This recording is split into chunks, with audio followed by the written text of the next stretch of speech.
College of Nursing. Every month we are learning about some new other topic which will be discussing about the disease conditions, and we will learn about respiratory anatomy in this session.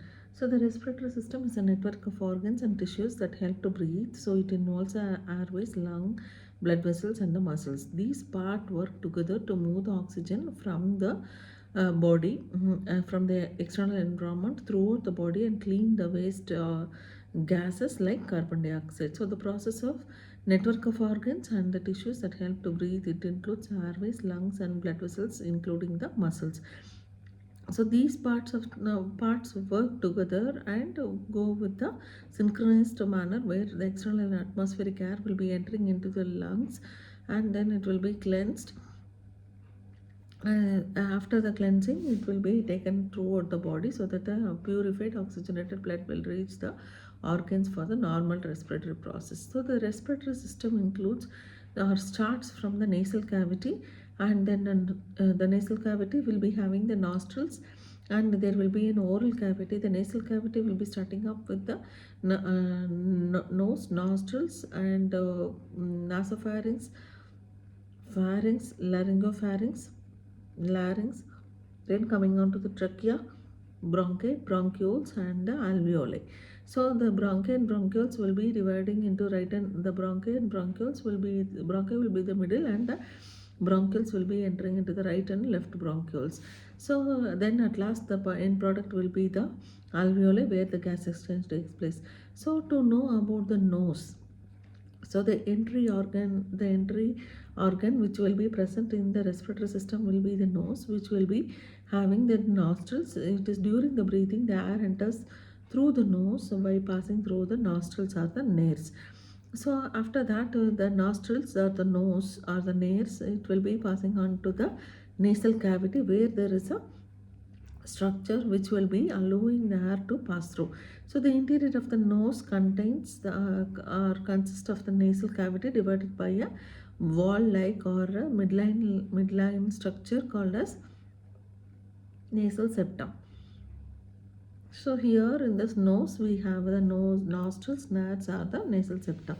Next one will be the ciliated cells, where the ciliated cells of the nasal mucosa create a gentle current that moves the sheet of the contaminated mucus posteriorly towards the throat. So the ciliated cells will be lining the nasal mucosa, create a gentle current that moves the sheet of the contaminated mucus posteriorly towards the throat. Either it will be entering into the respiratory system or it will be entering into the GI system.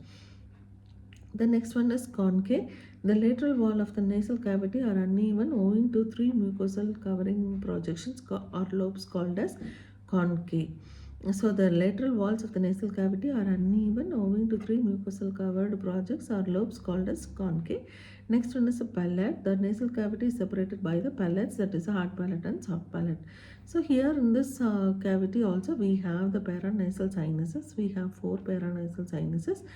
The cavity is surrounded by a ring of paranasal sinuses located in the frontal region, sphenoid region, ethmoid region and maxillary bone. So there are four: frontal, sphenoid, ethmoid and the maxillary bones. These sinuses lighten the skull and they act as a resonance chamber for the speech.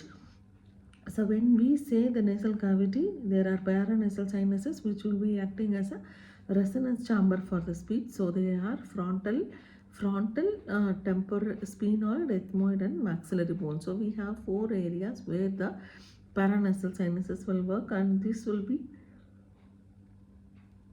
having an function like resonance chamber for the speech. So whenever somebody is having cold, so that these paranasal sinuses, or the patient if they are telling about there is a sinusitis, so these paranasal sinuses will be blocked with the mucus secretions, or it will be occupied with the fluid collection, or the congestion will take place.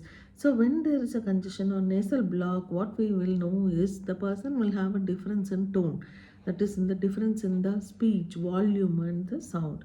So until then we have seen about the nose, the nasal chambers and how it is working, what are the parts of it. Until we see in the next class about some other topic, we will have a quick recollecting of nose and its anatomy and how it is being functioned.